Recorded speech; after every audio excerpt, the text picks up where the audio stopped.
When people argue about Rey's piloting skills, they often talk about this moment in the escape from Jakku, but I don't think that's where the real problem is. I think it's back here in this moment when we first learn that she's a pilot. The problem is that the movie doesn't do a good job of establishing Rey's credibility as a pilot in this scene. But what does that actually mean? Let's say, for example, we get to the climax of our movie, and the only way for our hero to save the day is to take a long-range shot with a rifle. But our hero is an accountant who works in an office. Would we believe that he could pick up this rifle and take this shot? No, it lacks credibility because his background as an accountant doesn't automatically make us think he could do this. If our hero was a soldier, a police sniper, or a biathlete, this is something we would expect them to be able to do, and that would make it credible. So today, I want to talk about Rey's piloting skills and what is or isn't happening in The Force Awakens to make this incredible moment uncredible. To really show what I'm talking about, before we look at Rey's background, we're actually going to look at someone else first, this moisture farmer from Tatooine. At the climax of A New Hope, we need Luke to be flying an X-Wing so that he can trust in the Force, take the shot, and blow up the Death Star. I think most people would agree that Luke as a pilot is credible, but does that credibility come from his background? Not really. There's nothing there to make us assume that his background as a moisture farmer would mean he knows how to fly. This leads me to one of the phrases that I hear all the time that I want to address, and that phrase is, "we can infer." What would we infer from Luke's background as a moisture farmer on Tatooine?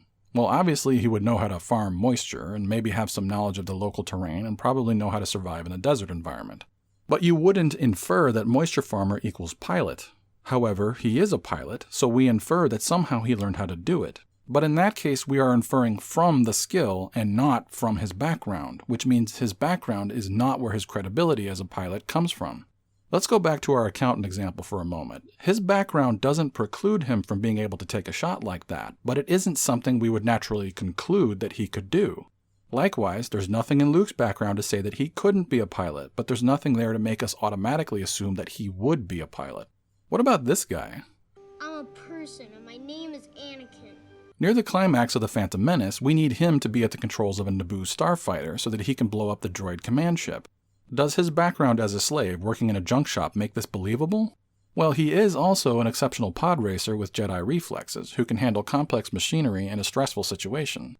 I'd say that makes it a bit more credible, but again, if we're honest, he's still not there either.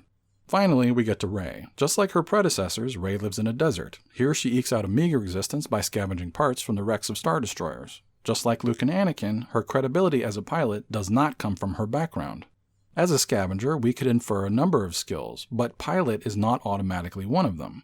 Just like Luke, there's nothing there to say that she absolutely couldn't be a pilot, but there's nothing there to make us assume that she would be a pilot either. So of the three of them, Anakin with his pod racing might have the most credible background for being a pilot, but like I said, even that isn't really enough. So why do we accept Luke and Anakin as pilots and not Rey? It's because of foreshadowing. If we can't easily find the credibility in the character's background, we can make it credible by establishing it earlier in the movie when them having that skill is not important to the story. Going back to our accountant, maybe he mentions that he likes to hunt on the weekends. Maybe he was a veteran. Maybe when we meet him, he's hanging out at a gun range. Any of these things could be shown about him earlier when it's not really important to the story. Since it's not important at the time, we don't ask questions and we just accept it as part of their character.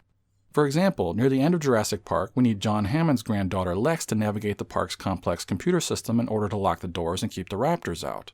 We don't know a ton about her, so this moment would be unbelievable if she just suddenly and conveniently knew how to do this. It's a Unix system.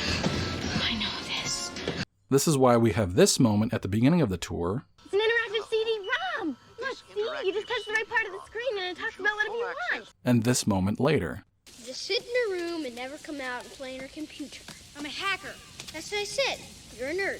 Because of those moments, we know she is capable of doing this well before it becomes important to the story, which gives it credibility.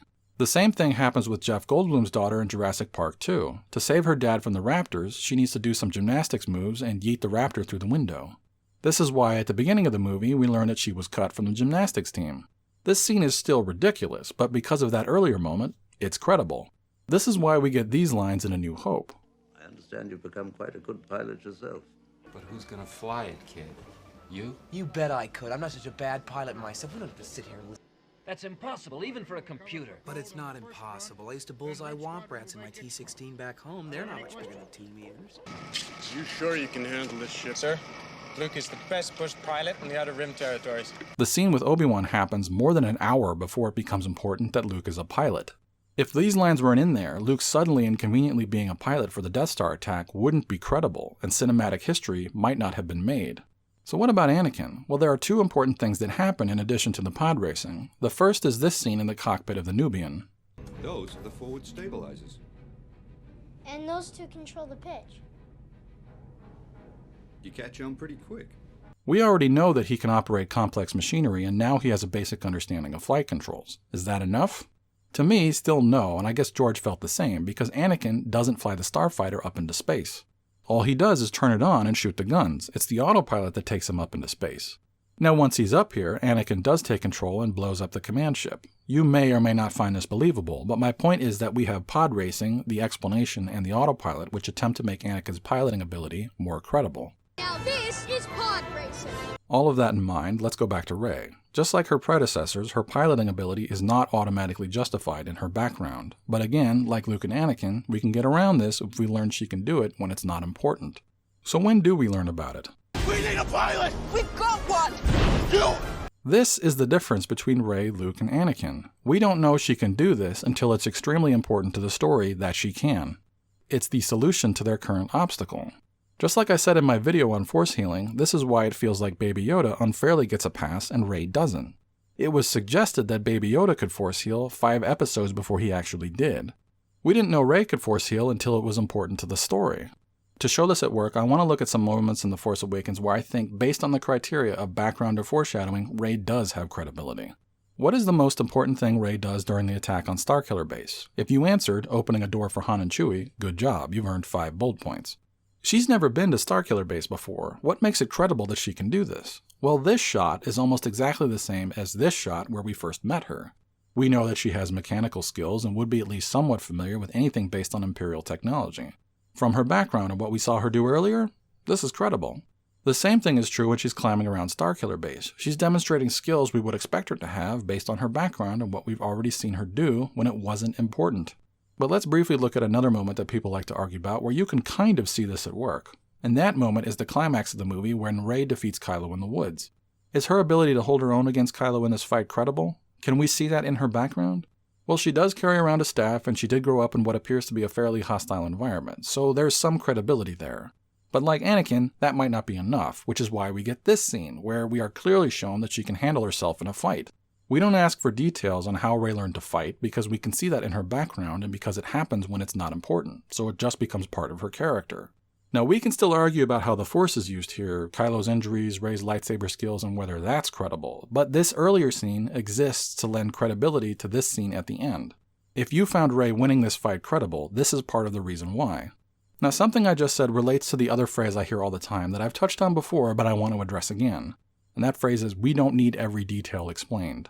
This is true to some extent. We don't need every detail explained. I don't need to know how the Death Star works, it just does. How it works is an irrelevant detail to the story being told. So why do they explain how Starkiller Base works? Well, this explanation gives us a visible ticking clock. As the weapon is charged, the sun is drained until it disappears.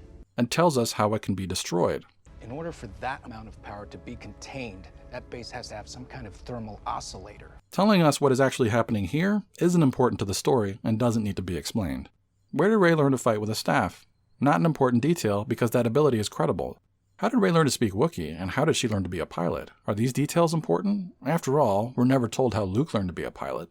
If you saw my video about Rey speaking Wookiee, I talked about a scene from Sicario 2 where a character gets a new skill that we didn't know they had.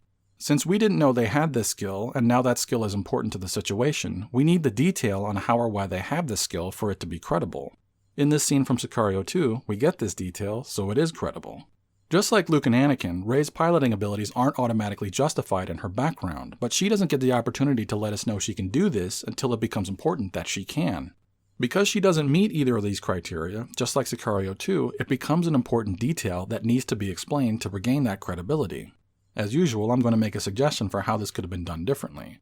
What if, before she meets Finn and is chased off of Jakku, she has a conversation with BB-8 and says something like, "Someday I'm going to get my own ship and fly away from here." Then BB-8 beeps a question. Rey responds, "Yeah, I know how to fly, but I can't leave here until my family comes back for me." They'll be back. One day. As is often the case with my ideas, this might be worse than any scene that is actually in these movies. Not fighting what we hate. Yes, even worse than that, because this is just lazy exposition, but Rey tells us she's a pilot and why even though she could leave, she hasn't. And at that time, we're not thinking, how did she learn how to fly? Because it's not important to this scene. It's not an important detail anymore, it's just part of her character. But here's maybe a better idea. What if instead of driving the speeder she built herself, would have been helpful to her mechanic credibility if that detail was in the movie, what if instead she was flying around the Star Destroyers in the rusted, patched-up shell of an X-Wing? That is showing us, not telling us that she's a pilot and a mechanic. She would have to be to keep something like that in the air. So later, when it becomes important and Finn says, we need a pilot, she's telling him that she's a pilot, but not us, because we already know that about her. So just like Luke, and just like Anakin, we don't need the details on how she became a pilot, because her being a pilot would be credible. But that's not what we got in the movie, so when we get to this moment, you might still be wondering how she learned how to do this, instead of what you should actually be thinking about, because this scene is not about establishing Rey as a pilot. This is about teamwork and her growing bond with Finn. After this scene, it's not really that important that Rey is a great pilot. She needs to escape the supremacy and to chart the way to Exegol, but that's it. She doesn't need to be a great pilot to do either of these things. The important thing to understand here is that this is not an argument about whether Rey could or could not be a great pilot. This is about why that is an argument in the first place, and why we accept Luke and Anakin and not Rey. It's because the movie doesn't do a good job of presenting the information we need in a way that makes the character credible. This is not an isolated issue. You can apply this same standard of background and foreshadowing to all of Rey's big moments in The Force Awakens, and even the trilogy, and see where it does or doesn't work. So that in mind, where else do you think Rey does or does not have credibility? Let me know in the comments. And if you liked today's video, I'd appreciate a thumbs up, and if you hated it, give me a thumbs down. And if you want to see my next video where I may or may not talk about FN 007 and what I was actually thinking about during the Kylo Rey fight, go ahead and hit subscribe. And for the 20% of you who actually watch the tail end of my videos, I'll give you a hint. Where is the light coming from in this scene? But that's all I got for you today. I thank you very much for watching. I hope to see you next time, and may the Force be with you, always.